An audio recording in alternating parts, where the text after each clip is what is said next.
Hi అండి, welcome back to my channel Maruti talks and classes. అందరికీ నమస్కారం అండి. ఈరోజు మనం దైవారాధన చేస్తాం కదా, అందులోని చాలా సందేహాలు అన్నవి ఉంటాయి.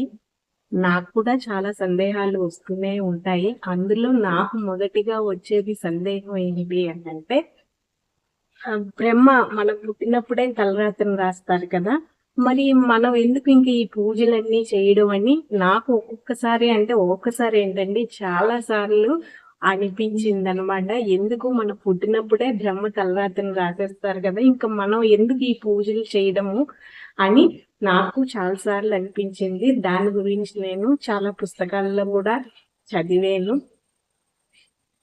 తెలుసుకున్నాను. నేను తెలుసుకున్నది మీకు ఇప్పుడు చెప్తున్నాను.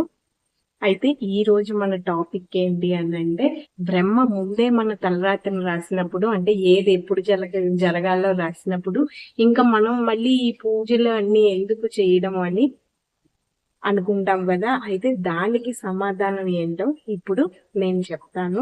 అది మీకు అంటే నాకు వచ్చింది, ఇప్పుడు వచ్చింది కాదండి ఈ సందేహం. నేను ఎప్పుడైతే దీపం అది పెట్టుకుంటున్నానో అప్పటి నుంచి వచ్చిందనమాట. నేను అప్పటి నుంచి చాలా రకాల పుస్తకాలు అవి చదివాను, తెలుసుకున్నాను. అదే ఇప్పుడు నేను మీకు చెప్తున్నాను. మరీ పెద్దగా ఏం చెప్పను, చిన్నగానే చెప్తాను, సింపుల్ గానే చెప్తాను. అంటే అందులో ఉన్న నిజం ఏంటి అన్నది చెప్తాను అనమాట. ఎందుకంటే బ్రహ్మ తలరాత రాస్తాడు కదా, అసలు అందులో ఎవరు ఆ తలరాతని ఎవరు మార్చలేము. బ్రహ్మ తలరాత రాస్తాడు మన పుట్టినప్పుడే, ఆ తలరాతని ఎవరు మార్చలేమని అనుకుంటాం. మరి ఎందుకు ఇన్ని పూజ చేయాలి, ఎన్ని పూజలు చేయాలి, ఏదో ఒకటి మొక్కుకుంటాం కదా, పూజలు ఎందుకు చేయాలి అని అంటే, ఇందులో నిజమే ఉంది అండి, వాస్తవం ఉందన్నమాట. బ్రహ్మ మన పుట్టినప్పుడే తలరాత అయితే రాయడము వాస్తవమే. ఆ రాతను రాసి తల్లి గర్భంలోకి పంపేటప్పుడు నా రాతను నేను కూడా మార్చలేను, ఎవరికి వారు ఉపాసనా శక్తితో మాత్రమే మార్చుకోగలరు అని స్పష్టంగా చెప్తాడట బ్రహ్మ. ఆ ఉపాసనా మార్గమే ఏంటి అంటే నామస్మరణ అన్నమాట.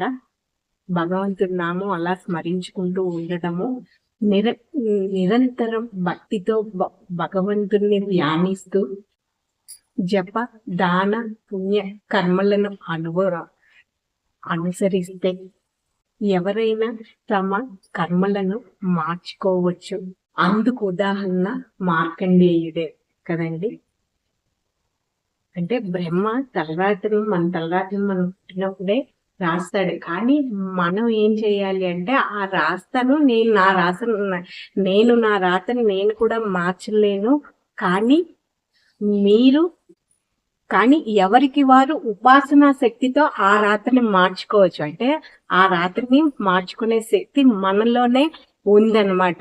అది మనకే ఇచ్చే.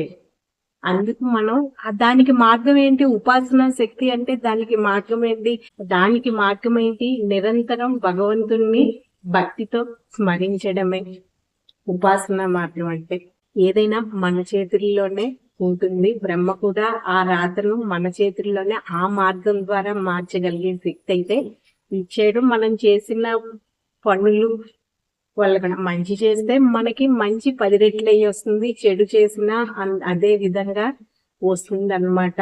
10 రెట్లు అయ్యి వెనక్కే వస్తుంది ఎవరికైనా మనం చెడు చేస్తే. కాదంటారా?